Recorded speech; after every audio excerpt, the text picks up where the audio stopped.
Indian ocean dipole.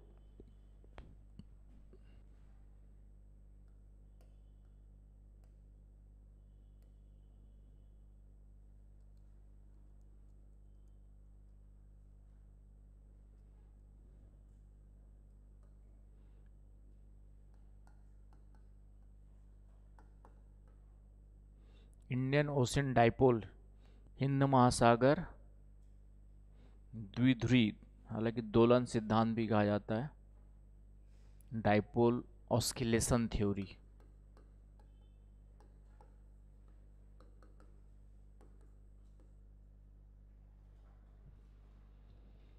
Hind महासागर का द्विध्रुवी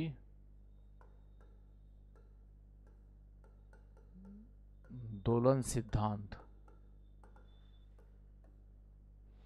हिंद महासागर का द्विध्रुवी दोलन सिद्धांत। तो ये भी आपका, इसको अल नीनो के समान ही इंडियन नीनो कहा जाता है।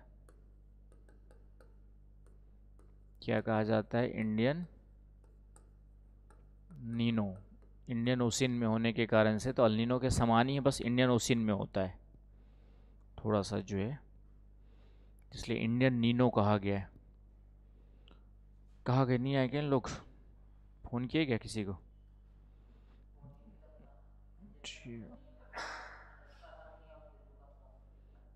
जल्दी, बीच में आएंगे तो समझ में आएगा नहीं।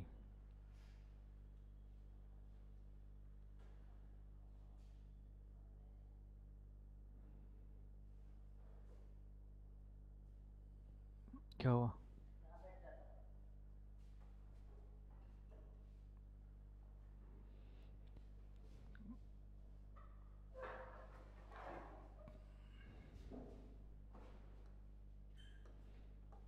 चलिए,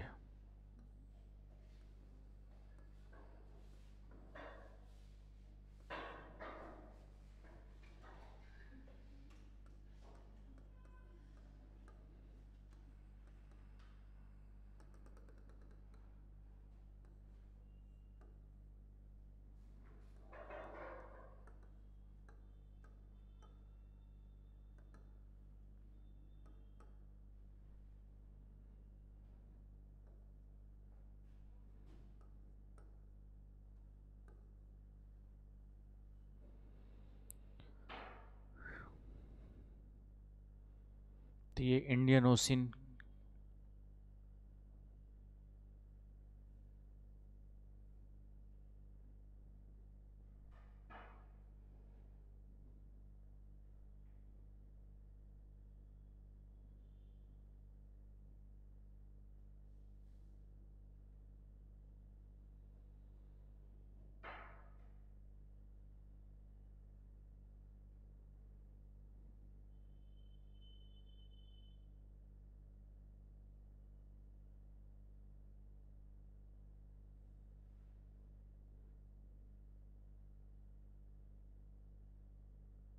चले।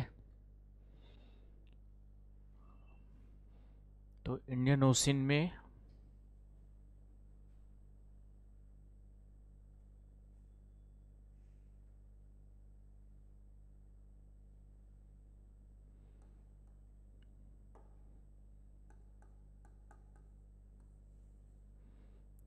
इंडियन ओशियन, ये जो है आपका इंडियन ओशियन के पश्चिमी भाग, वेस्टर्न पार्ट,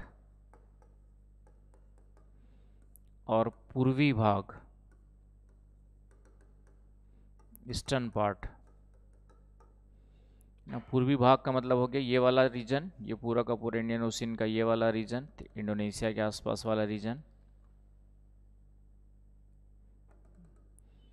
और पश्चिमी भाग का मतलब ये अफ्रीका के नियर बाई वाला रीजन, इसकी बात हो रही है। ठीक है, इंडियन ओशियन का पूर्वी और पश्चिमी भाग। तो इन दोनों के टेम्परेचर में भी क्या उल्टा संबंध पाया जाता है, या इसकी तीन स्थितियां मिलती है। एक स्थिति है आपकी जो है जब दोनों का temperature, temperature of eastern and western, T का मतलब टेम्परेचर, दोनों एक स्थिति होती है जब दोनों का टेम्परेचर क्या होता है? इक्वल होता है, क्या होता है, बराबर होता है। इसको हम लोग कहते हैं तटस्थ स्थिति, न्यूट्रल, आईओडी न्यूट्रल बोल देते हैं। क्या बोलेंगे इसको, आईओडी न्यूट्रल। तो तटस्थ स्थिति रहेगी तो मानसून क्या होता है, सामान्य होता है। तटस्थ स्थिति में मानसून क्या होगा, इसका प्रभाव पड़ेगा तो क्या होगा, मानसून आपका जैसे आता है हर साल, सामान्य मानसून जैसे हर साल आता है वैसे कम इन सामान्य मानसून हो जाता है।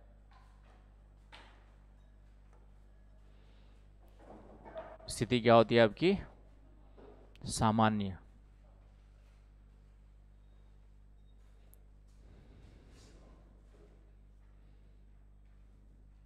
कल शाम को नहीं आए थे खुशबू तुम?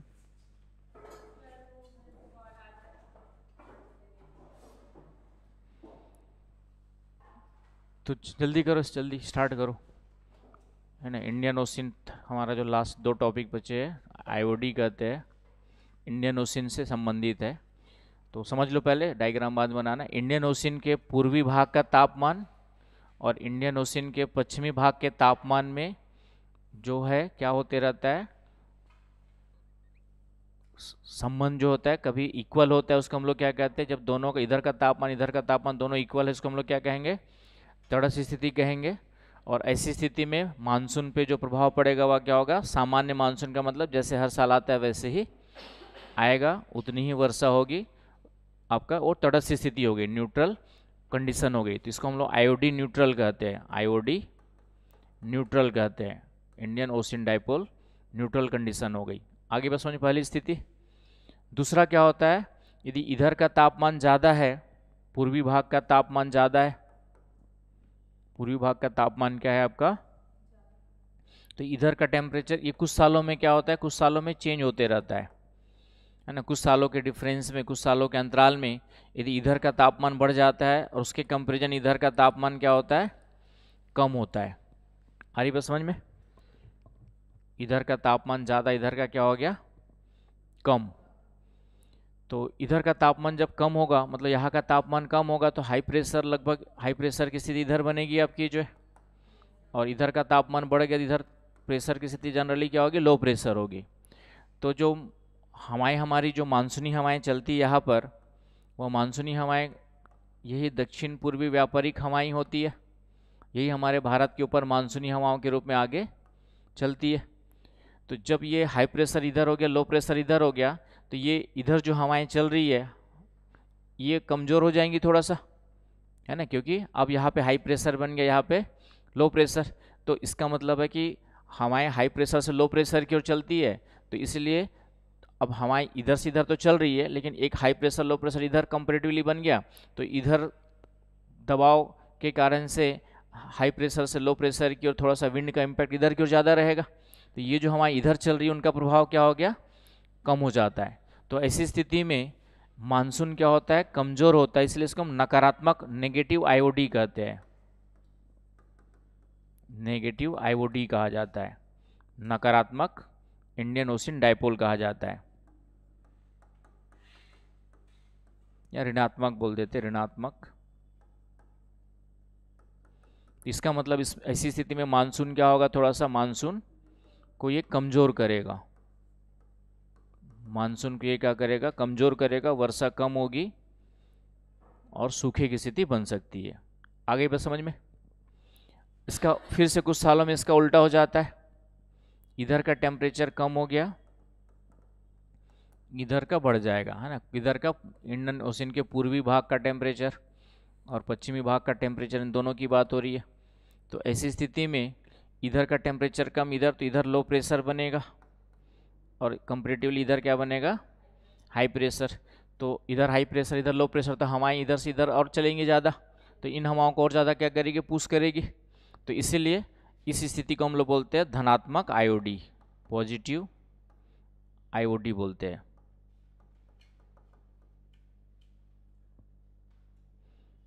पॉजिटिव का मतलब है मानसून को थोड़ा ज़्यादा बारिश होगी, तो मानसून के लिए क्या होगा, अनुकूल होगा, या मानसून में अच्छी खासी वर्षा होगी। आ गई बात समझ में? तो ये 3 स्थितियां बनती है इंडियन ओशन में। 3 स्थितियां बनती है कहाँ पर आपका जो है इंडियन ओशन के पश्चिमी और पूर्वी भागों के कंटेक्स में। तो इसे ही हम लोग, और इसका मानसून पे क्या इम्पैक्ट पड़ता है बता ही दिया आगे ना बस। तो ये ध्यान रखना है कि भारत में और इंडोनेशिया ऑस्ट्रेलिया वाले में उल्टा संबंध हो गया। यदि मानसून को कमज़ोर कर रहा है तो इधर ज़्यादा बारिश होगी, तो है ना। प्रीलिम्स में ये भी याद रख लेना, मानसून को तो कर ही रहा है, तो इधर हवाएं चल रही थी, इधर बारिश ठीक ठाक होगी तो इधर बारिश कम हो जाएगी, किधर इंडोनेशिया ऑस्ट्रेलिया की ओर, है ना। प्रभाव में ये भी ध्यान रखना है कि इधर इंडोनेशिया ऑस्ट्रेलिया की ओर बारिश इधर क्या हो जाएगी, कम हो जाएगी। और इधर बारिश अच्छी हो रही है, इधर कम, इधर अच्छी, भारत में कमज़ोर हो रहा है मानसून, तो इधर बारिश क्या हो जाएगी आपकी, बढ़ जाएगी, है कि नहीं। तो इंडियन नीनो कहा जाता है। तो इसको आईओडी को इंडियन नीनो भी कहा जाता है। अल नीनो के समान इसको क्या कहते हैं, इंडियन नीनो कहते हैं। तो आया थोड़ा बहुत समझ में। अनुष्का पुराने वीडियो देखा होगा तो आएगा, नहीं तो नहीं आएगा, ठीक है। तो इंडियन ओशियंस के, इस इंडियन ओशियंस के पूर्वी और पश्चिमी भाग या पूरे इंडियन ओशियंस के सरफेस वाटर टेम्परेचर का इम्पैक्ट मानसून पर भी पड़ता है। यदि ये सालों भर समान होता, हमेशा, सालों भर का मतलब हमेशा ऐसे ही बना रहता, तब तो एक ही स्थिति बनी रहती और मानसून सामान्य होता। लेकिन क्या होता है, ये देखा गया अध्ययन में कि इंडियन ओशन के पूर्वी भाग और पश्चिमी भाग के जो टेम्परेचर है, सी सरफेस का टेम्परेचर है, उसमें भी क्या होते रहता है, चेंज होते रहता है। एक स्थिति बनती है जब दोनों पूर्वी और पश्चिमी भाग का टेम्परेचर क्या होता है, इक्वल होता है। पूर्वी और पश्चिमी भाग का टेम्परेचर क्या होता है आपके जो है, इक्वल होता है, दोनों बराबर होते हैं। उसको हम लोग तटस्थ स्थिति कहते हैं, न्यूट्रल आईडी हो गया। और इससे मानसून क्या होता है, सामान्य होता है। इधर का टेम्परेचर ज़्यादा, इधर का कम हो गया तो कॉन्सेप्ट क्लियर होगा। तो इधर हाई प्रेशर बनेगा, इधर लो प्रेशर बनेगा। तो इधर हाई प्रेशर, इधर लो प्रेशर है, तो हवाएं इधर की ओर चलने की कोशिश करेंगी। तो ये मानसूनी हवाओं को जो इधर चलती है उसको कमज़ोर कर देंगी, और मानसून क्या होगा आपका, कमज़ोर हो जाएगा, राइट। नेगेटिव आईओडी हो गया आपका जो। और इसका उल्टा हो जाएगा, जब इधर हाई प्रेशर इधर लो प्रेशर बनेगा तो हवाएं अब इधर ही चल रही है, तो इन हवाओं को फिर धकेलेंगी और मानसून क्या होगा, अच्छे से और फेवर होगा, ज़्यादा वर्षा होगी, वर्षा अधिक होगी। आ रही बात समझ में? सामान्य से अधिक वर्षा होगी, सामान्य से क्या होगी, अधिक वर्षा होगी। तो ये है इंडियन ओशन डाइपोल। अब इसका एल नीनो के साथ भी यदि कॉम्बिनेशन बन जाता है तो आईओडी, है ना, आईओडी पॉजिटिव के साथ एल नीनो आ गया, तो एल नीनो का प्रभाव क्या हो जाएगा, एल नीनो का प्रभाव क्या हो जाएगा, कम हो जाएगा, है कि नहीं। एल नीनो का प्रभाव क्या हो जाएगा आपका, यदि आईओडी की स्थिति बनी हुई है पॉजिटिव वाली, तो मतलब मानसून को एक अलग सपोर्ट मिल रहा है, उसी समय एल नीनो आ गया तो एल नीनो का प्रभाव क्या हो जाएगा, मानसून पर कम हो जाएगा। समझ पा रहे हो कॉन्सेप्ट? क्योंकि एल नीनो क्या करता है, सूखा लाता है। लेकिन एल नीनो सूखा लाता तो है, लेकिन ये धनात्मक स्थिति के कारण से उतना सूखा नहीं ला पाएगा जितना कि लाना है चाहिए, क्योंकि आईओडी पॉजिटिव चल रहा है उस समय। तो कभी कभी एल नीनो के प्रभाव को कम कर देता है। यदि इसके साथ आ गया फिर आईओडी नेगेटिव के साथ, तो अत्यधिक सूखा पड़ेगा। IOD negative plus El Nino का कॉम्बिनेशन हो गया, दोनों साथ साथ कोइंसिडेंस हो गया, तो अत्यधिक सूखा पड़ेगा, उस साल बारिश बहुत ज़्यादा कम हो जाएगी। आई बस समझ में? और नॉर्मल में तो कम करता ही है। आगे ना समझ में?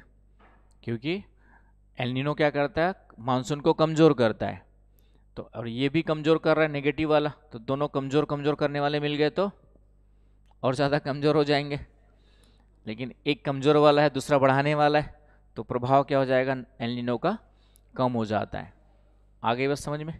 तो ये पॉइंट ध्यान में रखना है। तो इस तरीके से आईओडी जो है क्या है, समझ में आ गया होगा। और ये स्थिति आपकी जो है बनती है।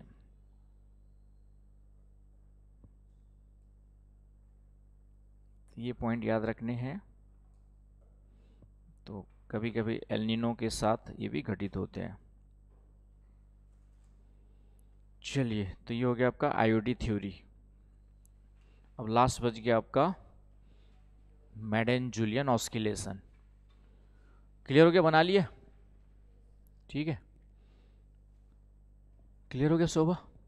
चलिए, बाकी प्रिंटेड नोट्स पढ़ लेना एक बार। हालांकि समझ में तभी आएगा जब ये समझ में आएगा, याद इतना ही रखना है ये डायग्राम। और इसी का वर्ल्ड कंटेक्स में ये भी ध्यान रखना है कि जब भारत को मानसून अनुकूल होगा तो इधर वाले इंडोनेशिया वाले क्षेत्र में नेगेटिव होगा, और इधर कमज़ोर होगा भारत मानसून तो इधर क्या होगा, ज़्यादा, ये वाले रीजन में। क्योंकि हवाएं इधर चलेंगे तो इधर ज़्यादा बारिश करेंगे, इधर चलेंगे तो इधर कम बारिश होगी। तो ये कॉन्सेप्ट भी याद रखना है। प्रीलिम्स वगैरह में क्वेश्चन अभी 1-2 साल पहले ही पूछा है, इसके पहले कभी नहीं पूछा था, तो मेंस में भी ये क्वेश्चन कभी भी आ सकता है। अब आ जाओ MJO effect, Madden Julian oscillation theory क्या है, MJO इफेक्ट कहते हैं। तो ये 1971 में पता चला, नया अध्ययन है, नया खोज है जोग्राफिकली। 1971, 50 साल के आसपास हुए हैं लगभग। ठीक है, मेडन और जूलियन ये अमेरिका के वैज्ञानिक थे, दोनों गर्लफ्रेंड बॉयफ्रेंड थे। ठीक है, शादी वादी नहीं की, मस्त अध्ययन किया, एंजॉय किया और आपका साथ साथ काम करते गए। समझ गए? शादी करना ज़रूरी नहीं होता है, इंडियन कल्चर में होता है, विदेशों में नहीं होता है। साथ साथ ऐसे भी तो रह सकते हो, दोस्त टाइप के, फ्रेंड्स टाइप के। वो तो समाज ने बांध रखा है हमें, जो है कि शादी करेंगे तब रिश्तों को क्या मिलेगी, तो समाज के हिसाब जीना पड़ता है। लेकिन दोनों म्यूचुअल अंडरस्टैंडिंग है तो समाज की थप्पे की ज़रूरत पड़ेगी क्या? नहीं पड़ना चाहिए। ठीक है, हमारी लेकिन वो तब हो पाएगा जब तुम अपनी खुद की पहचान रखोगे, अभी नहीं हो पाएगा। ठीक है, तो अभी मत सोचना, जब खुद की पहचान होगी, तुम अपनी पहचान रखोगे तो उसके बाद कुछ भी करो एक्सेप्टेड है सोसाइटी में। तो ये चीज़ है। तो विदेशों में शादी का कल्चर, मतलब ये नहीं कह सकते कि अच्छा है, शादी का कॉन्सेप्ट अच्छा है, लेकिन अच्छे से चले तब। ठीक है, तो चलाना पड़ता है ज़बरदस्ती, तो उसके पीछे कारण बहुत सारे हैं। तो MJO इफेक्ट, तो मेडन जूलियन ऑस्किलेशन, दोनों एक मेडन और जूलियन। तो इसमें इसका भी संबंध हमारे इंडियन ओशियन से ही है, इंडियन ओशियन और पैसिफिक ओशियन तक से है इसका संबंध।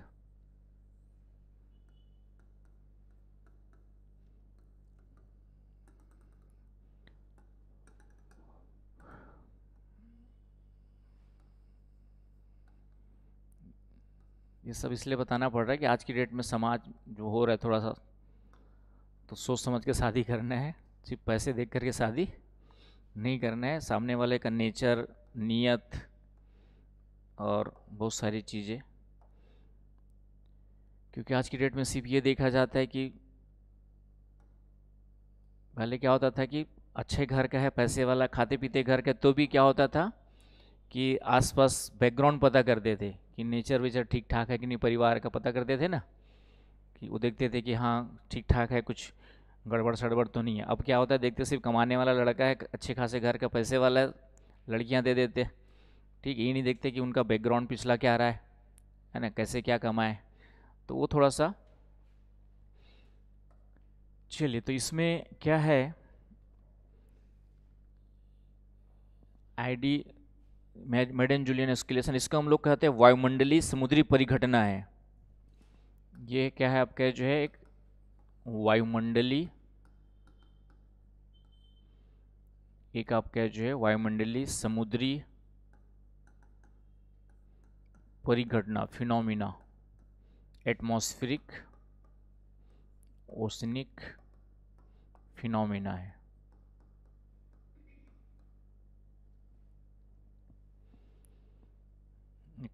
अभी वैश्विक है, ग्लोबल, वैश्विक वायुमंडलीय, पूरे विश्व में ग्लोबल। तो वायुमंडलीय समुद्री का मतलब समुद्र का भी रोल है और एटमॉस्फेयर का भी रोल होता है। तो होता क्या है कि एक हवाओं का चक्र है, जैसे यहाँ पर हवाएं कहीं पर ऊपर उड़ती है, फिर ये कहीं पे ठंडी होकर के क्या होंगी, नीचे बैठेंगी,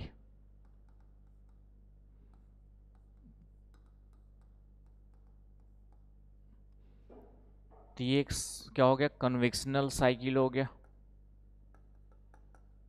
कन्वेक्शनल साइकिल हो गया आपका, जो है संवहनी चक्र हो गया।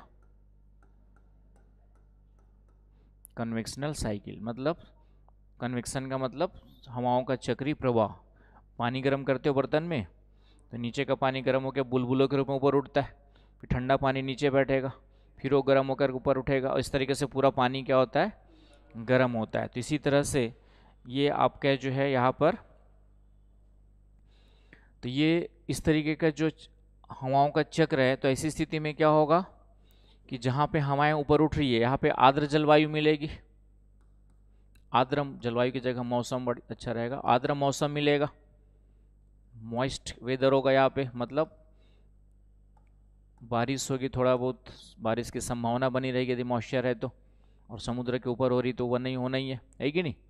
लेकिन जहाँ पे हवाएं नीचे बैठ रही है यहाँ पर शुष्क पर्यावरण होगा, यहाँ पे शुष्क वेदर होगा, शुष्क मौसम होगा, क्योंकि यहाँ पे हवाएं क्या हो रही, नीचे बैठ रही है, तो यहाँ पे क्या होगा, शुष्क मौसम होगा, ड्राई वेदर कंडीशंस होगी आपकी, जो dry and sunny weather condition होगी, शुष्क और साफ कंडीशन होगी वहां पर। आगे बस समझ में। तो जहाँ पे हवाएं ऊपर उठती है, यहाँ पे हवाएं ऊपर उठ रही है, बादल बनेंगे और यहाँ पे बारिश होगी, वर्षा होगी। लेकिन यहाँ पे हवाएं नीचे बैठ रही है तो बिल्कुल भी बारिश नहीं होगी। आगे बस समझ में।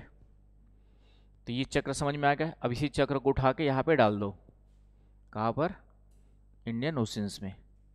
सेम चक्र ये, तो ये इस टाइप के जो चक्र है ये इंडियन ओशियन से लेके पैसिफिक तक, आपका जो लगभग सेंट्रल पैसिफिक तक, ये यहाँ से स्टार्ट होता है पश्चिम, ये और ये बनने के पश्चात पश्चिम से पूर्व की ओर इधर मूव करता है। तो ये जो चक्र बन रहा है आपका, ये इंडियन ओशियन में बनता है, अफ्रीका और पूरे के पूरे। तो ये इस तरीके से वायुमंडलीय समुद्री परिसंचरण ये पूरा का पूरा इंडियन ओशियन में इस तरीके से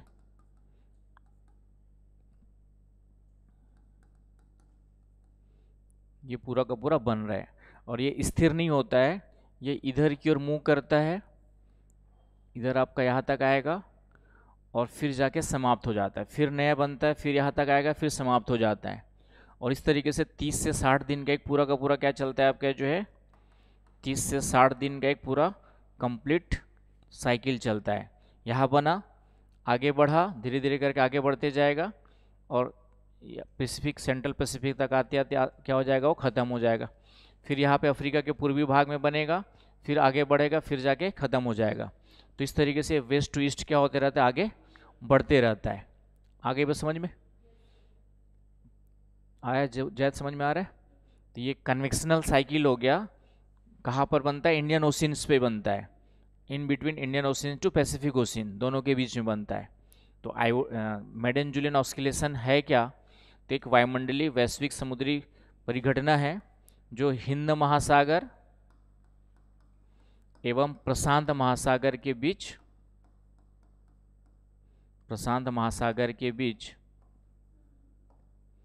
संवहनी हवाओं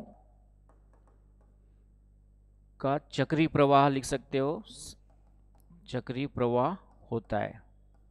इंग्लिश में लिख लीजिएगा, इन between Indian ocean and Pacific ocean, convectional wind cyclic circulation, convectional wind cyclic circulation.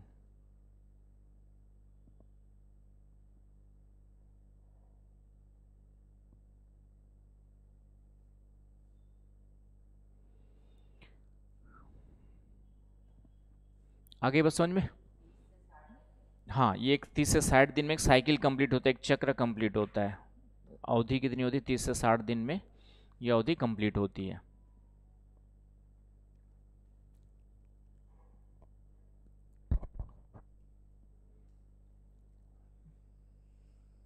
ठीक है।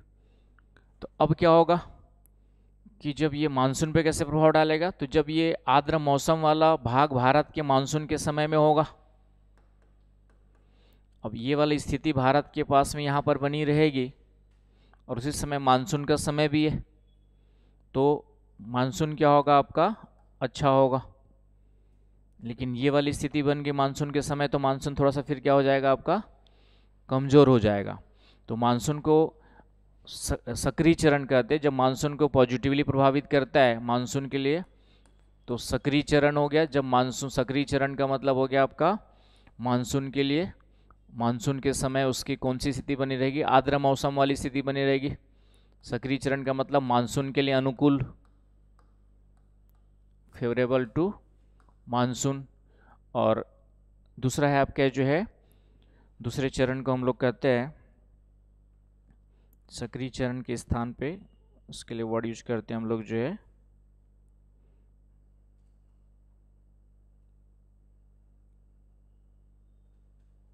ठीक है,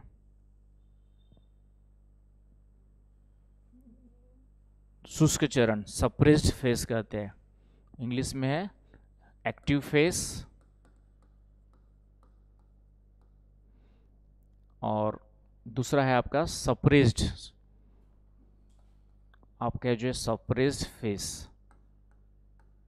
मानसून को सप्रेस करता है मतलब दबाता है कि नहीं, सप्रेस्ड फेस।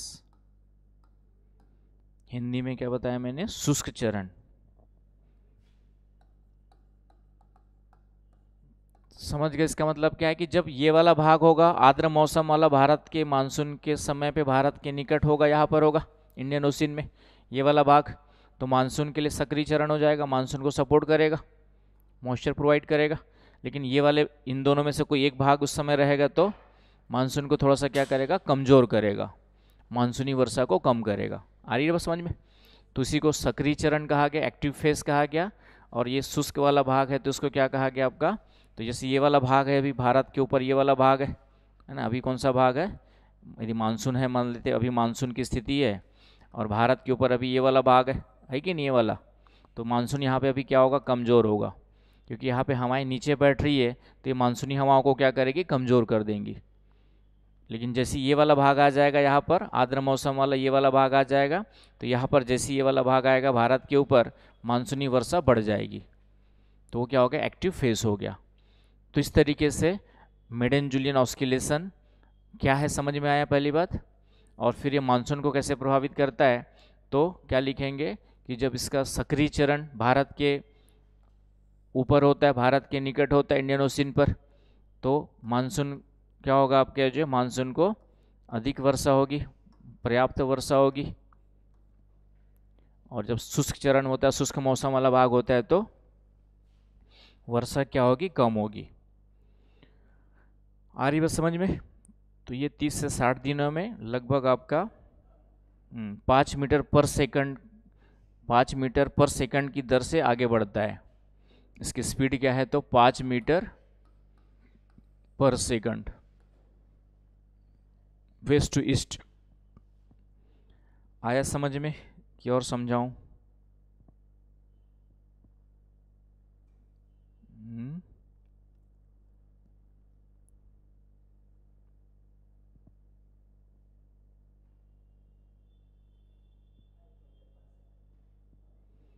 आया समझ में कि और समझाऊं? ठीक है, एक मैप देख लो तो और समझ में आएगा। एमजीओ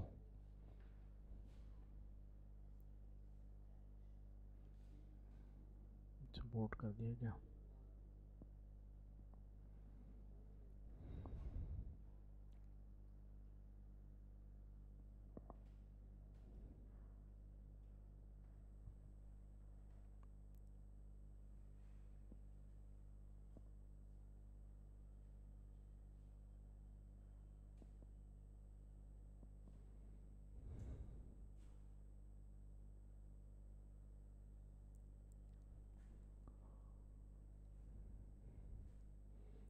ये आपका है लगभग, तो ये आपका अफ्रीका वाला पार्ट है, ये वाला, ये ऑस्ट्रेलिया है आपका, ये आपका इंडोनेशिया वाला पार्ट है, ये भारत है, राइट। तो यहाँ पर ये हवाएं ऊपर उठ रही है, इधर जाके ठंडी होकर बैठेंगे, इधर जाके ठंडी होकर के बैठेंगे। तो ये पहले यहाँ पे था, अब कुछ दिनों बाद कहाँ पर आ गया, ये इधर प्रशांत महासागर में आ गया, प्रशांत महासागर तक। तो इस तरीके से जाके प्रशांत महासागर में जाके फाइनली यहाँ पे जाके क्या हो जाता है, तो ये वीक 1, पहले वीक में ये भारत और इसके बीच में यहाँ पर है है ना। वीक 2 और 3 में यहाँ तक आ जाएगा, और वीक 4 और 6 में 4 से 8 के बीच में किधर आ जाएगा आपका। तो ये 8 चरण लगभग इसके माने गए। कितने चरण माने गए हैं एमजेओ के? 8 चरण आपके जो 8 से। तो ये भारत में मुख्य रूप से प्रभावित कब कर देगा? वीक 2 और तीसरे वीक में क्या होगा इसका, या दूसरे या तीसरे फेज में, स्टेज में इसका प्रभाव पड़ता है। दूसरे तीसरे स्टेज में होता है, फिर यहाँ जाके समाप्त हो जाएगा, फिर से स्टार्ट होगा। तो 3 अलग अलग, इसी को 3 अलग अलग डायग्राम बना सकते हो, जो एक बनाया था मैंने। तो एक यहाँ बना के लास्ट पैसिफिक ओशियन में बना के ख़त्म कर सकते हो। आपके जो है आ रही बस समझ में।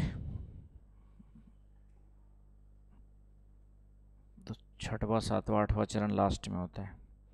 तो दूसरे और तीसरे चरण पे भारत पे प्रभाव ज़्यादा पड़ता है। दूसरी इस पे भारत पे प्रभाव, भारत के जलवायु पर, मौसम पे प्रभाव ज़्यादा पड़ता है। वर्षा बढ़ सकती है।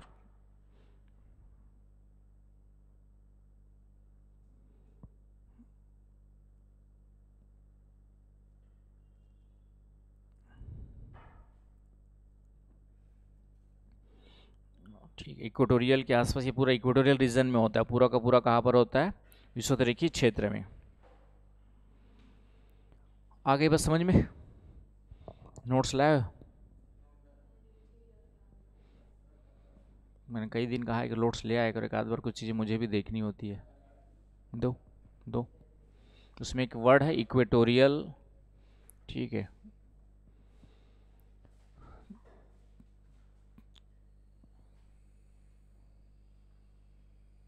चलिए, तो ये हो गया आपका MJO, है ना। एक वर्ड है इक्वेटोरियल, उसकी लेसन के लिए यूज किया होगा। वाह, पहला ही पेज खोला और वही खुल गया। इसको बोलते हैं कोइंसिडेंस। ठीक है। जो Indian ocean dipole impact on negative IOD, positive IOD, ठीक है। जब इधर भारत को पॉजिटिवली होता है तो इंडोनेशिया, ऑस्ट्रेलिया वगैरह में आग भी लगती है जंगल में, उसको ब्लैक सैटरडे बुश फायर्स कहते हैं। अब जैसे कुछ चीज़ें छूट जाती है, इसलिए मैंने नोट्स भी पढ़ना है। जैसे ये क्लास में मेरे दिमाग में आ ही जाए, जरूरी नहीं होता कुछ चीज़ें, है ना। कॉन्सेप्ट समझा दिया, उसके बाद कुछ फैक्ट्स होते हैं वो थोड़ा सा छूट जाते हैं। हाँ हाँ, इसलिए थोड़ा सा पढ़ लेना चाहिए। एनीवे, एल नीनो एलान, एक इक्वेटोरियल, क्या नाम है उसको, ठीक है, winter, Indian ocean dipole impact on ये, ठीक है।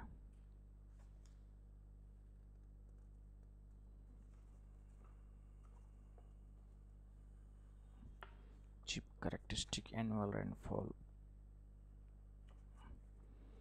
ठीक है। इसमें एक वर्ड नहीं मिल रहा है, इक्वेटोरियल, कुछ वर्ड यूज करते हैं उसके, इक्वेटोरियल रीजन में होता है। सदर्न ऑस्ट्रेलिया, हिंदी वाले में याद आ रहा है कुछ, हिंदी वाला नोट्स है किसी के पास? चलो रहने दो, तो बाद में देख लेना, ठीक है। चलिए, तो ये हो गया आपका मानसून पे कौन कौन से फैक्टर्स कैसे कैसे क्या इफेक्ट करते हैं उसके बारे में, राइट। तो ये हो गया आपका ओरिजिन ऑफ मानसून। तो कभी कभी क्वेश्चन आता है origin of monsoon, origin and mechanism of monsoon. Question क्या आता है? Origin and mechanism of. पंखा काहे नहीं चलाते? एक आध दो पंखा तो स्लो माइंड में, स्लो में चल ही सकता है। पंखा चलता है तो क्या गर्मी थोड़ी पता चलती है, ठीक है। 50,000 बिल आया हुआ है भाई इंस्टीट्यूट का। हाँ, तो मैंने कहा ना कि थोड़ा देर एसी चलाने के बाद पंखा चलता रहे तो क्या हो जाता है, फिर ठंडा रहता है। तुम लोग पंखा ही बंद करके बैठे हो। घर में पापा को बिल देना होता हो तो चलाते हो क्या? हैं? कम चलाते होंगे, ठीक है। हालांकि डिपेंड करता है बच्चों पे। अब कुछ बच्चे समझदार होते, कुछ बच्चे नहीं चलाते, तो सिखाना पड़ता है उनको भी। चलिए, थे एक वर्ड यूज करते हैं origin and mechanism of monsoon. कभी कभी एक वर्ड यूज करते हैं मैकेनिज्म ऑफ मानसून। तो ओरिजिन तो हमने पढ़ लिया, हिंदी में कहते हैं मानसून की उत्पत्ति और क्रियाविधि। मानसून की उत्पत्ति और क्रियाविधि। तो ओरिजिन मानसून पढ़ लिया हमने कि मानसून की उत्पत्ति कैसे होती है, अभी फैक्टर्स पढ़ा हमने। तो जितने भी 3 फैक्टर्स मेन हो गए उत्पत्ति के लिए, और उसके बाद फिर अदर जो 4-5 फैक्टर बताए वो क्या करते हैं आपका उसके मानसून को प्रभावित करते हैं, है ना। कम 3 में स्टार्टिंग के 3 फैक्टर्स मुख्य रूप से उत्पत्ति के लिए रिस्पॉन्सिबल है कि नहीं। उसके बाद बाकी जो फैक्टर्स पढ़ा वो मानसून को या तो क्या कर रहे हैं सपोर्ट करते हैं या फिर कहीं पर कमज़ोर करते हैं। तो उसको प्रभावित करने वाले कारक हो गए, उसको क्या हो गया प्रभावित करने वाले कारक हो गए। धन्यवाद, बिना बताए ला के दे रहे हो पानी।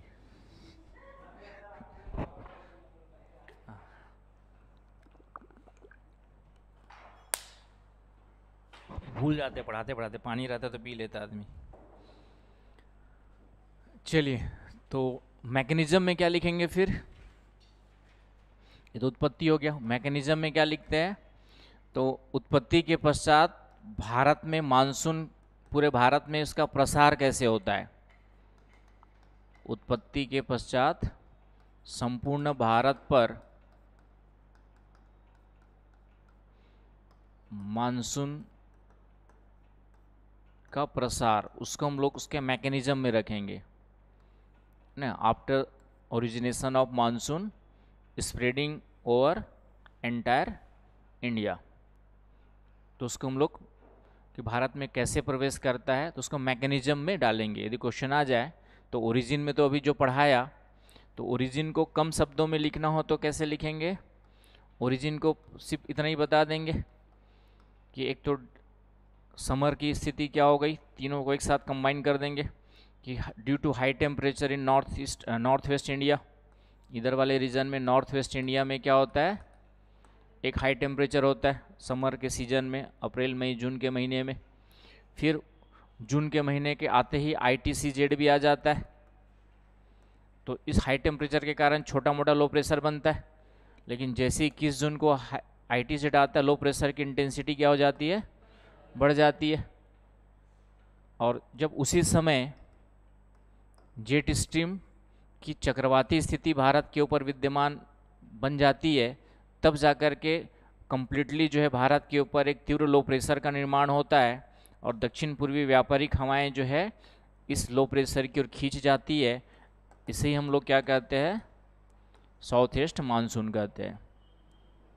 तो इतने से ही ओरिजिन लिखेंगे तो काम हो जाएगा, तीनों को क्या कर देंगे कंबाइन कर देंगे। आगे बस समझ में, कम शब्दों में लिखना है तो। और उसके बाद बता देंगे कि उसके पश्चात अन्य कई फैक्टर्स है जो मानसून को क्या करते प्रभावित करते हैं। कम शब्दों में लिखना है तो वही बता देंगे, तिब्बत के पठार के गर्म होने से एक हेडली चक्र बनता है, डायग्राम बना दिए, और हेडली चक्र मानसून को क्या करता है सपोर्ट करता है। इतना लिख देंगे काम चलेगा। डायग्राम जरूर बना देना साथ में, उसका डिटेल बताने की ज़रूरत तभी रहेगी जब स्पेशली पूछा है कि तिब्बतन प्लेटो या हेडली साइकिल का क्या रोल होता है कि नहीं। और दूसरा फिर उष्ण पूर्वी जेट स्ट्रीम की उत्पत्ति होती है इसी के कारण से, जो फिर से क्या करती है मानसून को जो है दक्षिणी चीन सागर, बंगाल की खाड़ी आदि क्षेत्रों से आर्द्रता देने का काम करती है। आया समझ में, जो पढ़ाया था पीछे वाला उसी को। तो इस तरीके से फिर एल नीनो ला नीना दक्षिणी दोलन का क्या इम्पैक्ट होता है, एक एक लाइन बस बता के ख़त्म कर सकते हो। स्पेशली अलग से जब पूछा है तो उसके बारे में फिर डिटेल बताना पड़ेगा। तो इस तरीके से आपको कवर करना है। सब मुंडी आसानी से हिला रहे हो लेकिन इतना आसान नहीं लिखना, ठीक है। चलिए, तो मैकेनिज्म में आते हैं, क्रियाविधि, मैकेनिज्म ऑफ मानसून। तो क्रियाविधि को भी हम 2 भागों में डिवाइड करते हैं, एक summer mechanism, summer monsoon mechanism, summer ग्रीष्मकालीन मानसून की क्रियाविधि, और फिर विंटर मानसून, शीतकालीन मानसून की क्रियाविधि।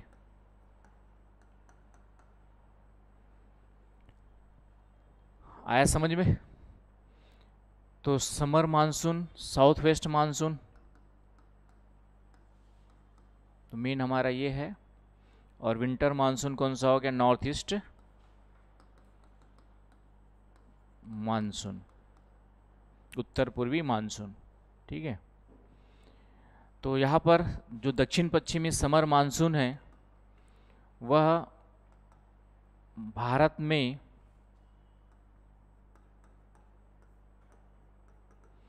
दो शाखाओं में प्रवेश करता है, दो शाखाओं से प्रवेश करता है। इसकी दो शाखाएं बन जाती है, एक बनेगी अरब सागर की शाखा, अरबियन सी ब्रांच,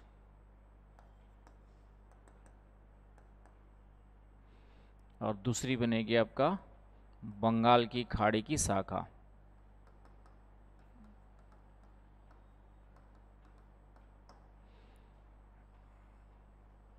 भारत में दो शाखाओं से प्रवेश करता है, दो शाखाओं, enters in two branches as a the south west monsoon enters in India in two branches, right. दो ब्रांच क्यों बन जाते हैं?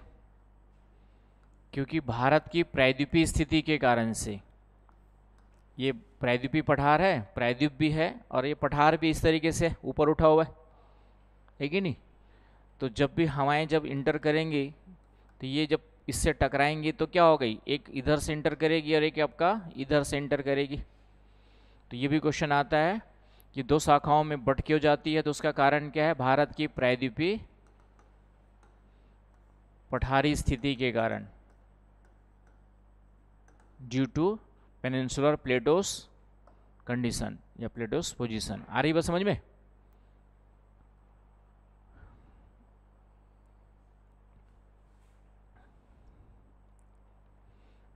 तो इस प्रायद्वीपीय स्थिति समझ रहे हो ना भाई, यहाँ पे ये मानसूनी हवाएं इंटर की इधर नॉर्थ में, प्रायद्वीपीय पठार इस तरीके से यहाँ पर ऊपर उठा हुआ है, तो डेफिनेटली हवाएं जैसी टकराएंगी क्या हो जाएंगी, दो भागों में इस तरीके से डिवाइड हो जाएंगी, एक इधर से इंटर करेगी और एक आपका जो है इधर से इंटर करेगी। तो दो भागों में, दो शाखाओं में क्यों पड़ती है, उसका कारण क्या हो गया, पेनिनसुलर प्लेटो कंडीशन, प्रायद्वीपीय पठार ऊपर उठा हुआ इस कारण से। भारत में जो सर्वाधिक वर्षा होती है 65% वर्षा इसी से होती है, किससे, अरब सागर की शाखा से। 65% रेनफॉल किससे होती है, तो अरबियन सी ब्रांच से होती है। आ गई बस समझ में। और बाकी रेस्ट ऑफ बच गया वो 35% पूरे भारत में बंगाल की खाड़ी। पूरे भारत की बात करें, छत्तीसगढ़ में उल्टा हो जाता है, छत्तीसगढ़ में बंगाल की खाड़ी ज़्यादा मिलते हैं, इससे कम मिलता है। छत्तीसगढ़ का भूगोल जब पढ़ोगे तब, हाँ हाँ, छत्तीसगढ़ में बे ऑफ बंगाल से आएगा। अब आगे चलते, चले यहाँ तक समझ में आ गया। अब ये बंगाल की खाड़ी की, सॉरी, अरब सागर की शाखा का पहले देखते हैं कि अरब सागर की शाखा कैसे कैसे आगे बढ़ती है।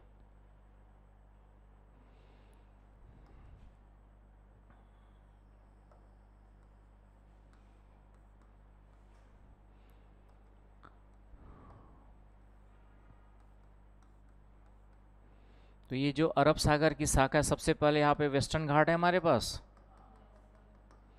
तो इस वेस्टर्न घाट से टकरा के पश्चिमी तट पे क्या करती है, वेस्टर्न घाट से टकरा के इस पश्चिमी तट पर, तो पहला है अरब सागर की शाखा पश्चिमी घाट से टकराती है, पश्चिमी घाट से क्या करती है, टकराती है, और पश्चिमी तट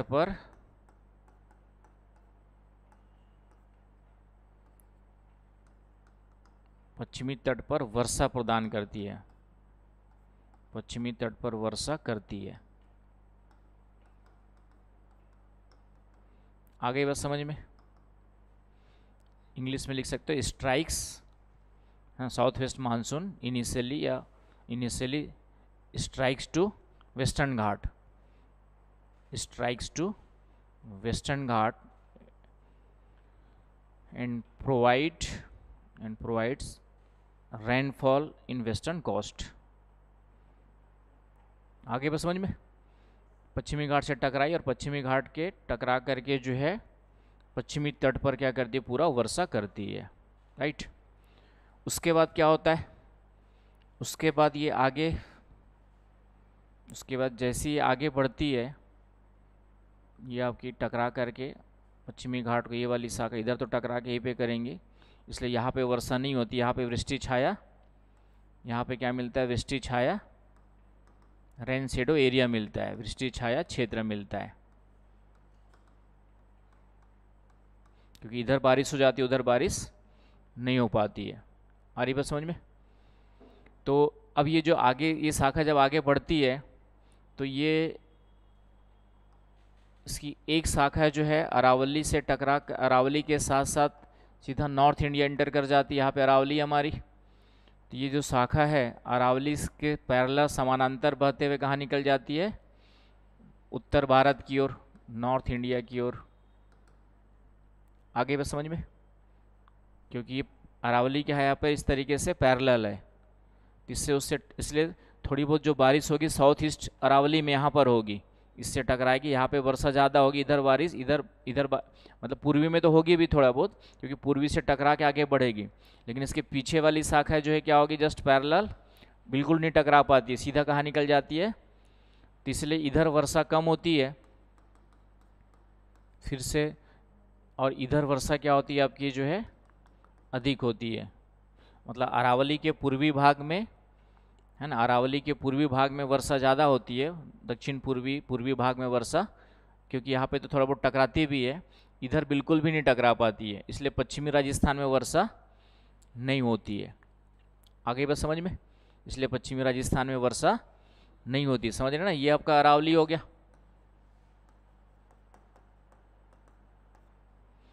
तो अरावली, तो ये दक्षिण पूर्वी, ये इधर टकरा के आगे बढ़ जाती है, तो यहाँ पे तो वर्षा हो गई थोड़ी बहुत, इधर ठीक ठाक वर्षा हो जाती है, लेकिन ये वाली इधर वाली जो शाखा है सीधा बिल्कुल भी नहीं टकराती, इसके पैरेलल आगे निकल जाती है समानांतर रूप से, इसलिए यहाँ पे वर्षा नहीं होती है।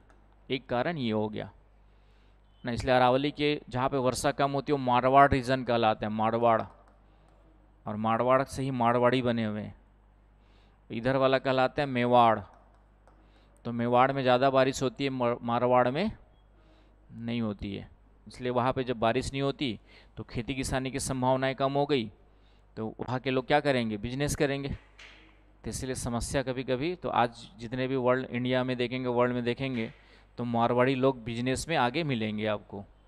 आगे बस समझ में, तो उनके लिए जो समस्या है कि चुनौती थी जो उसमें किस में कन्वर्ट हो गई, अधिक संभावना में, खेती किसानी का मौका मिलता तो इतना आगे नहीं बढ़ पाते। समझ गए?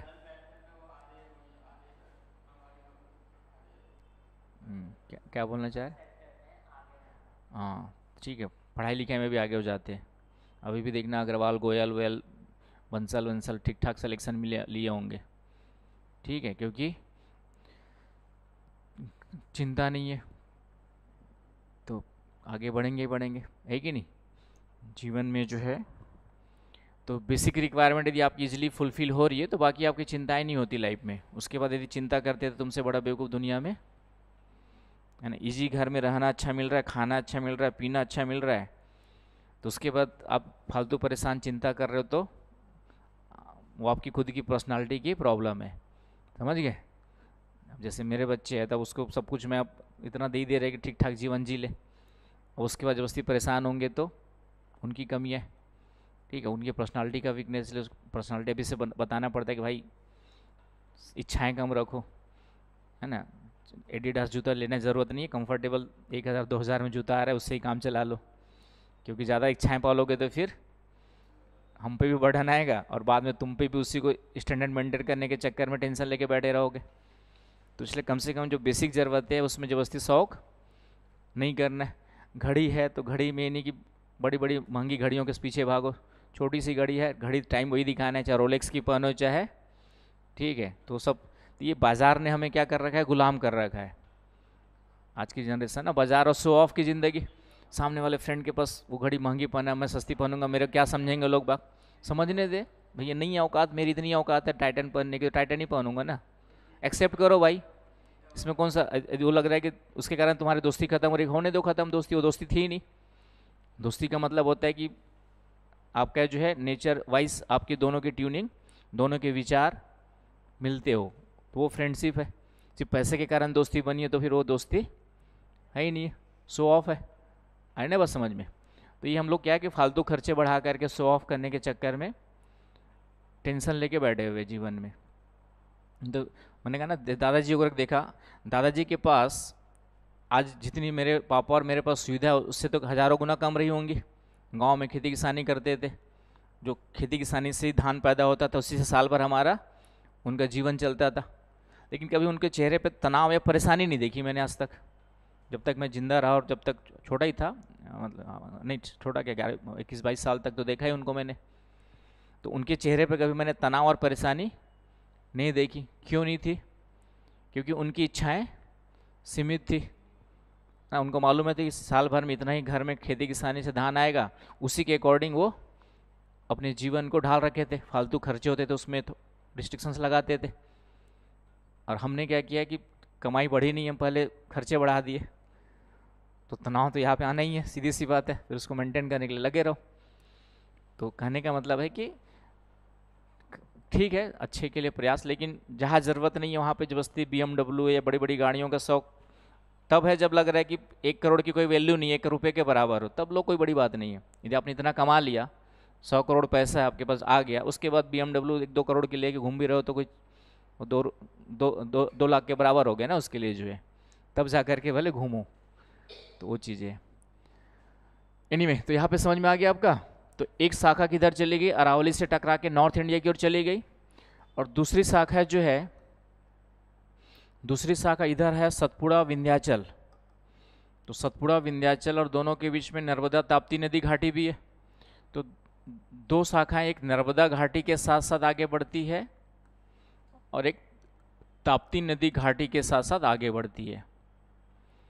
आ रही बात समझ में? नर्मदा और ताप्ती नदी घाटी के साथ साथ क्यों बढ़ती है? क्योंकि वहाँ पे दोनों पर्वत है। एक सतपुड़ा का माउंटेन है यहाँ पर, पहले विंध्याचल आ गया, ये सतपुड़ा आ गया, ये विंध्याचल पर्वत। एकदम कॉन्सेप्ट क्लियर रहेगा तो कोई भी क्वेश्चन यूपीएससी का बना लोगे। ये सतपुड़ा आ गया, ठीक है। ये क्या आ गया आपका? सतपुड़ा। तो अब यहाँ से मानसून टकराएगा तो क्या होगा? सीधी सी बात है, यहाँ पे नर्मदा घाटी की नदी घाटी है, तो नर्मदा नदी घाटी के साथ साथ मानसून आगे बढ़ता है, इससे टकरा के यहाँ बीचों बीच में इससे आगे बढ़ेगा इधर की ओर। आ रही बात समझ में? और एक आपका जो है इधर ताप्ती नदी घाटी, ये नर्मदा नदी घाटी हो गई, बीच वाली कौन सी हो गई? नर्मदा नदी घाटी। और बीच वाली इधर वाली कौन सी हो गई आपकी जो है? ताप्ती नदी घाटी।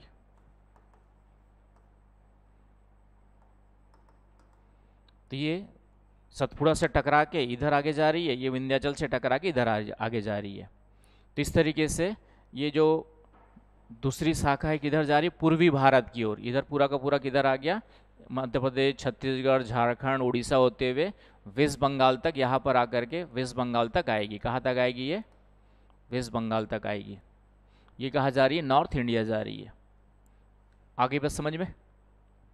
तो ये डायग्राम भी बना सकते हो अलग से ऐसे। ये सब क्रिएटिविटी है, अलग से भी बना के दिखा दोगे तो सामने वाला खुश हो जाएगा, बुक्स वगैरह में थोड़ी मिलेगा। क्रिएटिविटी हो गई ना कि अलग से भी बना दिया भाई कि विंध्याचल और टकरा के जिस तरीके से मानसून अंदर आगे की ओर बढ़ रहा है। और तभी होगा जब पहले से कॉन्सेप्ट क्लियर रहेगा। क्लियर है? तो यहाँ पे क्या लिखोगे? पहला पॉइंट आपने क्या लिखा? पश्चिमी घाट से टकराती है और पश्चिमी तट पर परोसा करती है। उसके बाद फिर से लिखना, फिर आगे पुनः 2 शाखाओं में बढ़ जाती है। आगे पुनः 2 शाखाओं में या 2 शाखाओं के रूप में आगे बढ़ती है।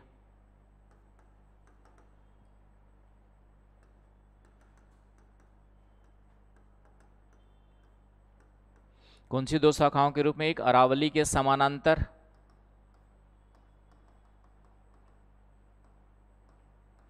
अरावली के समानांतर कहा जाती है उत्तर भारत की ओर। आगे बस समझ में? Just parallel to Aravalli. Further it divided in 2 parts या 2 branches and moves ahead. First one moving parallel to Aravali, entered in North India, right, towards North India. और दूसरी शाखा जो है नर्मदा ताप्ती नदी घाटी के साथ साथ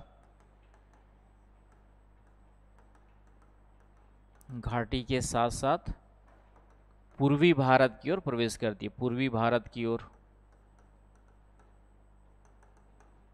पूर्वी भारत की ओर वेस्ट बंगाल तक पूरा जाती है। तो ये इसी को सेंटेंस बना के ऐसे लिखना है। आ रही समझ में अच्छे से?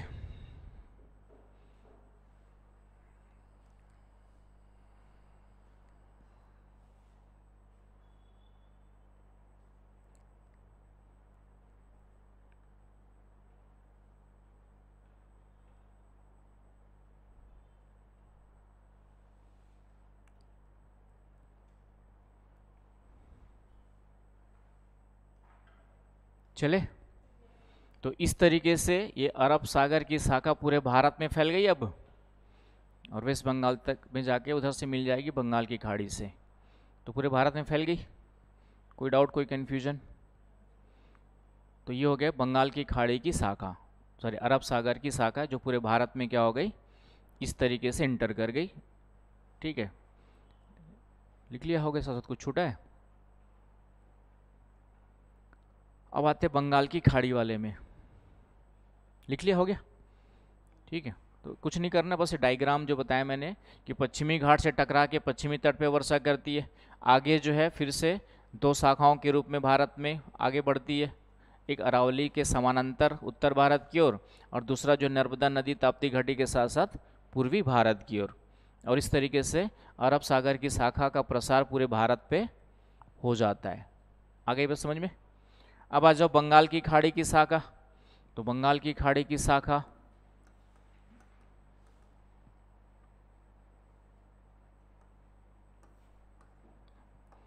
तो बंगाल की खाड़ी की शाखा जो है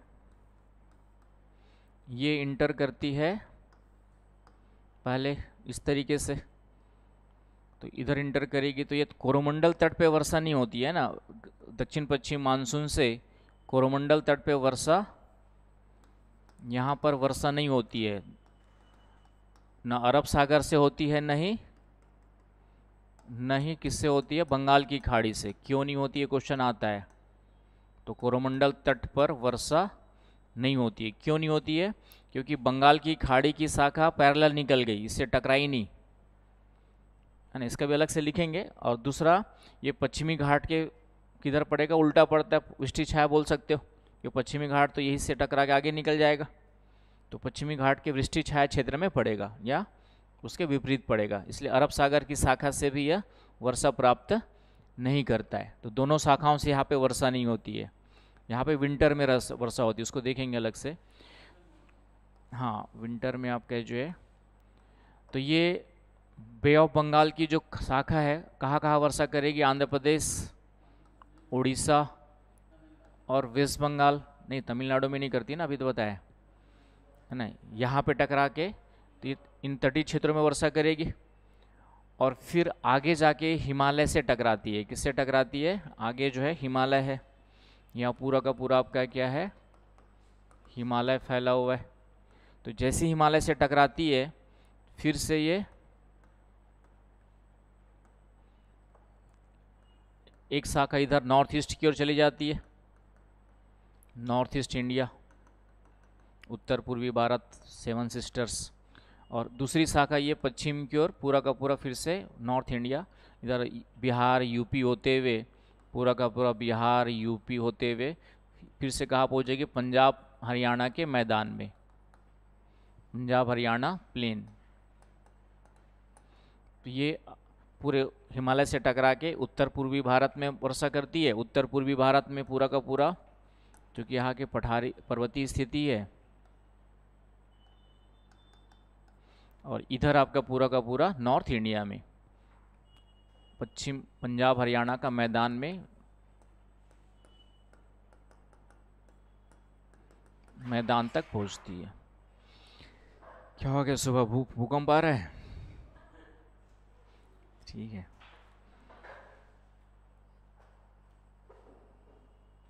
क्लियर हो गया पॉइंट? तो इस तरीके से बंगाल की खाड़ी की शाखा भी क्या हो गया, पूरे भारत में फैल गई, है कि नहीं? ये पूरे भारत में, इधर पूरा छत्तीसगढ़ वगैरह भी इधर इसी में आएगा, छत्तीसगढ़ से भी इधर टकराएगी, इधर पूरा का पूरा पूर्वी राजस्थान तक जाएगी, इधर तक, इधर से इधर की ओर जाएगी, तो इधर आपका उड़ीसा, छत्तीसगढ़, कुछ झारखंड, फिर यूपी बिहार होते हुए पंजाब हरियाणा तक। तो यहाँ पे एक क्वेश्चन प्रीलिम्स वगैरह में पूछा हुआ है, ये दोनों शाखाएं कहाँ पे मिलती है? तो दो जगह मिलती है, एक वेस्ट बंगाल में मिलती है दोनों, क्योंकि इधर से आकर के, और एक कहाँ मिलती है? पंजाब हरियाणा के मैदान में। तो ये क्वेश्चन कि अरब सागर की शाखा और बे ऑफ बंगाल की शाखा दोनों कहाँ पे मिलती है? तो दो जगह पे मिलती है, एक वेस्ट गंगा के डेल्टा पर, वेस्ट बंगाल में गंगा डेल्टा पे मिलती है,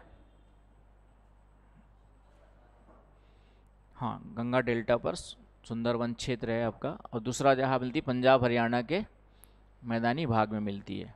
आई बात समझ में? तो ये भी पॉइंट नोट कर लो, अरब सागर शाखा है ना, सागर मैंने नहीं लिखा, बंगाल की खाड़ी की शाखा, बंगाल खाड़ी, तो ये दोनों कहाँ कहाँ मिलती है, प्लस शाखा दोनों कहाँ मिलती है? तो दो जगह पे मिलती है, गंगा का delta west Bengal, Ganga delta, और दूसरा कहाँ मिलती है? पंजाब हरियाणा का मैदान। तो ये प्रीलिम्स में यूपीएससी ने 2-4 साल पहले क्वेश्चन पूछा हुआ है। तो इस तरीके से ये जो दक्षिण पश्चिम मानसून है, समर मानसून, पूरे भारत में क्या कर गया? इंटर कर गया। तो ये मैकेनिज्म ऑफ मानसून जब पूछेगा तो ये थोड़ा सा बता देना, प्रीलिम्स में भी यहाँ से क्वेश्चंस आते हैं, आगे बस समझ में। और यहीं पे एक क्वेश्चन फिर बनेगा कि भारतीय मानसून या भारतीय मानसूनी वर्षा पर भू आकृतियों का क्या प्रभाव पड़ता है ना? अभी तक ये क्वेश्चन किसी एग्जाम में नहीं पूछा है, बट कभी भी आ सकता है कि भारतीय मानसून पर भू आकृतियों का प्रभाव क्या पड़ता है, इम्पैक्ट ऑफ टोपोग्राफी या land forms on Indian monsoon, भारतीय मानसून पर भू आकृतियों का प्रभाव। अब इसका आंसर लिख लोगे, भारतीय मानसून पर भू आकृतियों का प्रभाव, impact of land forms, topography on monsoon, land form या टोपोग्राफी ऑन इंडियन मानसून। अब लिख लोगे इसका आंसर, कल लिख के लाना इसका आंसर, भारतीय मानसून पर भू आकृतियों का प्रभाव, 150 वर्ड लिख के आना, होमवर्क लिख लो, 150 वर्ड लिख के लाना है। क्या लिख, क्वेश्चन समझ में आ गया ना? भारतीय मानसून पर भू आकृतियों का प्रभाव। क्या उसका बर्थडे मना लिया, मिठाई नहीं खिलाई तुमने? हैं? क्लासमेट लोग को तो खिलाना ही चाहिए, एक दिन लेट से ही, इस बहाने मिठाई खाने मिल जाएगा ना, जहाँ सेलिब्रेशन का मौका मिले और खाने खिलाने का मौका मिले, चूकना नहीं चाहिए। ठीक है, बजट हो सकता है कम ज़्यादा किसी किसी का, लेकिन चॉकलेट ही खिला दो, 5 रुपये की चॉकलेट वाली, मतलब 1 रुपये वाली खिला दो, ठीक है, ठीक है, तो इन लोग भी खुश हो जाएंगे, विश किया उसका कम से कम फल मिला। क्या खुशबू, हाँ नहीं की आज की, वाह ठीक है।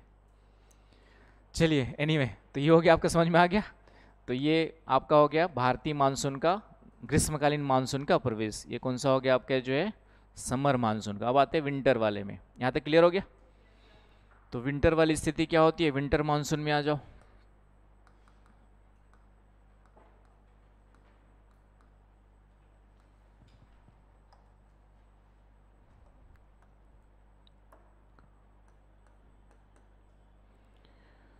तो विंटर मानसून जो है, जैसे ही सूर्य क्या होता है, दक्षिणायन होना स्टार्ट होता है, सूर्य दक्षिणायन स्थिति में आने लगता है, दक्षिणायन, सूर्य दक्षिणायन स्थिति के साथ साथ आईटीसी जेट कहाँ चला जाता है, आईटीसी जेट दक्षिणी हिंद महासागर में आ जाता है, जिससे वहाँ पे क्या बन गया, लो प्रेशर बन जाता है कि नहीं। और भारत के ऊपर पश्चिमी उपोष्ण जेट स्ट्रीम की कौन सी स्थिति बनती है, वेस्टर्न सब ट्रॉपिकल जेट की प्रति चक्रवाती स्थिति के कारण से भारत के ऊपर क्या बनता है, प्रति चक्रवाती स्थिति के कारण भारत के ऊपर क्या बनता है, हाई प्रेशर की स्थिति बन जाती है।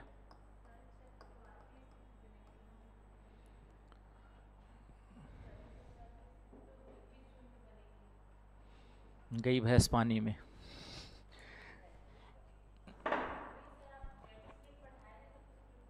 देखो उल्टा, या तो सब लोगों ने सेम लिखा होगा तो मैं गलत हूँ। ठीक है,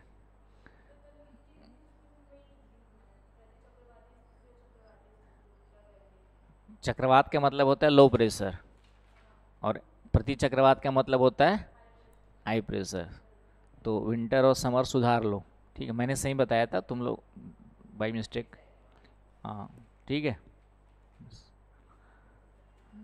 समझ गए ना। और एक के कारण से पूरा आंसर गलत हो जाएगा फिर। तो प्रति चक्रवाती मतलब हाई प्रेशर की स्थिति बनती है भारत के ऊपर, है कि नहीं। तो ये हो गई आपकी विंटर की स्थिति। ITCZ आ गया कहाँ पर, साउथ इंडियन ओशियंस में। तो इस कारण से यहाँ पे लो प्रेशर की स्थिति बन गई, यहाँ पे हाई प्रेशर की स्थिति बनती है भारत के ऊपर, क्योंकि ये जेट स्ट्रीम दो भागों में टकरा करके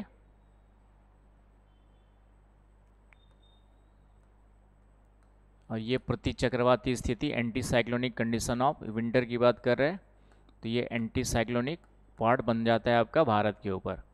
तो इसलिए हवाएं धीरे धीरे क्या होती है, रिटर्न होना, रिवर्स होना स्टार्ट हो जाती है, और इसे ही उत्तर पूर्वी मानसून।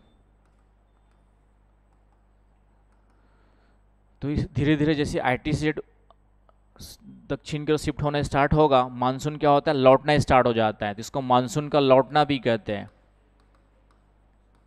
मानसून का लौटना। विंटर मानसून को हम लोग क्या कहेंगे, रिट्रीट ऑफ, मतलब मानसून धीरे धीरे लौटना स्टार्ट होता है, रिट्रीट ऑफ मानसून।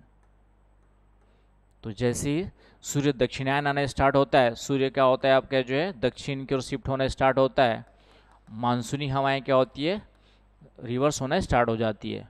उसे हम लोग क्या कहते हैं, मानसून का लौटना कहते हैं। आगे बस समझ में, सूर्य दक्षिणायन आ गया, मानसून लौटना स्टार्ट हो जाता है, और 22 दिसंबर तक आते आते पूरा भारत से मानसून क्या हो जाएगा, बाहर चला जाएगा।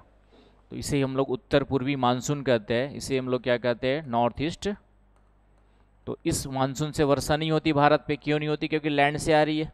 हवाएं कहाँ से आ रही है, लैंड से। केवल कहाँ पर वर्षा होती है, तो फिर से कोरोमंडल तट पर।